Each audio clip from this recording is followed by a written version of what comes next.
our fast-paced, technologically advanced world, access to limitless amounts of information has never been greater. However, with this abundance of information comes a great deal of complexity and confusion. Because we can get overwhelmed, we often leave the interpretation of this avalanche of data to those that we might believe are experts. Unfortunately, the interpretation of facts and events can be manipulated and shaped by those in power to often reinforce their preconceived notions and serve their own agendas. Governments, institutions, companies, and organizations often try to control the narrative to maintain their hold on power and secure their profits, using the media as a tool to shape public opinion. As informed citizens, it is our responsibility to critically evaluate the information we are presented with, to question its authenticity and validity, and to seek out the truth. By using our innate intelligence to educate ourselves and break free from their control, we can empower ourselves to make informed decisions and take control of our own destinies. One area of particular interest to us is the topic of infectious diseases. By studying historical data, we can gain a deeper understanding of how these diseases have affected populations in the past and see if the measures taken to prevent or treat them were effective or necessary. This knowledge can help us make better decisions and take appropriate actions to protect ourselves and our communities. When it comes to understanding complex information, a mortality chart is a powerful tool. This graphical representation allows us to easily visualize death rates for a specific population over time, providing a clear and accurate picture of trends and patterns. A mortality chart standardizes the data by expressing the death rate as a number of deaths per 100,000 individuals. This allows for a fair comparison over time, regardless of population size changes. The chart's vertical y-axis displays the death rate as numbers of deaths per 100,000 individuals, and the horizontal x-axis represents the years. With this visual representation, we can quickly and easily identify trends in death rates and observe the impact of interventions on death rates over time. For example, let's take a closer look at the impact of measles on mortality rates. In the United States, national mortality statistics for measles were first compiled in 1900. The mortality rate is represented on the vertical y-axis, expressed as deaths per 100,000 individuals. The horizontal x-axis shows the years beginning in 1900 and ending in 1970. As the years progress, the chart demonstrates fluctuations in the number of deaths caused by measles, with an overall trend of decreasing deaths over time. The measles injection was introduced in 1963, and as you can see on the chart, the death rate from measles had been reduced by a striking 98.6% from its peak by that time. Similarly, in England, national mortality statistics for measles were first compiled much earlier in 1838. Similar to the United States, the number of deaths from measles fluctuated throughout the years. Throughout the 1800s, the trend for measles deaths was relatively stable. However, a substantial downward trend began to emerge toward the end of the century, continuing throughout the 1900s. The measles injection was introduced in 1968, and by that point, the death rate from measles had decreased by an astounding 99.8% from its peak, almost 100%. These charts are made from official government data, which is widely available and easily accessible to governments, institutions, companies, and organizations. These statistics are rock solid, providing us with a clear picture of the impact of measles on mortality rates over time. The charts created from this data in the 1960s can even be found on the CDC website, serving as a testament to the accuracy and reliability of this information. Furthermore, it's worth noting that every other infectious disease, whooping cough, scarlet fever, tuberculosis, typhoid, diphtheria, flu, pneumonia, and others, experience a simultaneous decline along with measles. From the late 1800s into the early 1900s, they all dropped dramatically.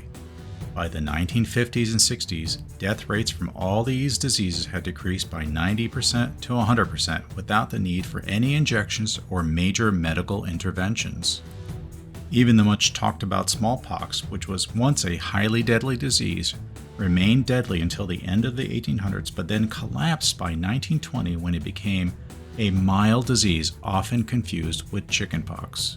This decline in death rates for these infectious diseases is not just a coincidence, but rather as a result of the significant improvements in living conditions, sanitation, nutrition, and other factors that occurred during this time period. These changes helped to create a healthier population, which in turn made them less vulnerable to these diseases. So much so that by the early 1900s, so-called infectious diseases were not considered to be of any serious concern. It's important to note that this decline in death rates from these diseases occurred long before the introduction of injections and other medical interventions. It is a testament to the power of public health measures in preventing deaths and improving the well-being of populations. The decline in death due to these diseases serves as a powerful reminder that we have the ability to control and prevent these diseases.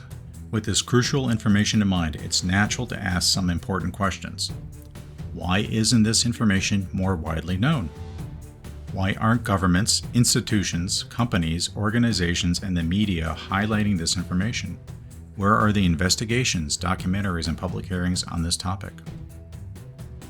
Why don't organizations such as the CDC, World Health Organization, doctors, pediatricians, and others prominently displaying these charts and making this information more widely available?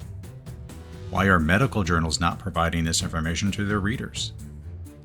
If over 98% to 100% of measles deaths were prevented without injections, why was a new method using injections implemented and made mandatory for everyone? Does this massive decline in measles deaths without injections disprove germ theory? If something so fundamental and easily accessible has been missed or ignored, what other important information have authorities and experts mishandled?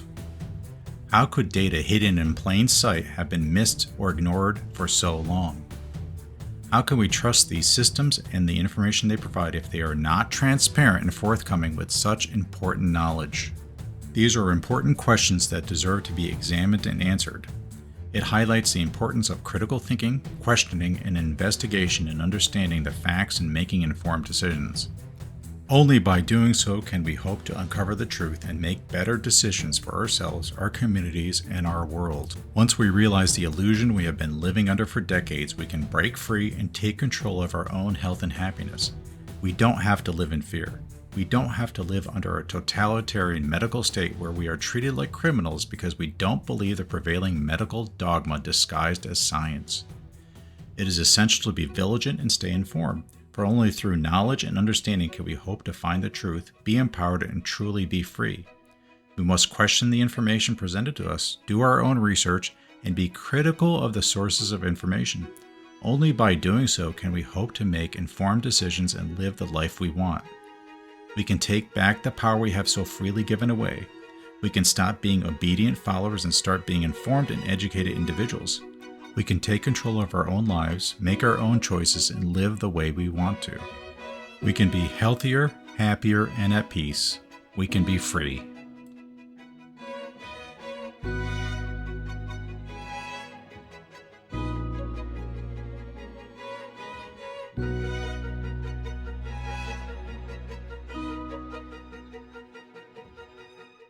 Thank you for watching. References and links are down below. If you thought this information was valuable, please like and share. If you agree or disagree with anything, please respectfully comment. We all learn when we share and consider other people's views. Please visit dissolvingillusions.com for free charts, photos, book chapters, book audio, and more. Please visit movingbackfrommidnight.com, which contains information on my new book on the major environmental issues we face as a planet, including free book chapters, photos, and more. In this time of increasing censorship and attacks on free speech, please watch my videos on Odysee.com. Thank you and have a stellar day.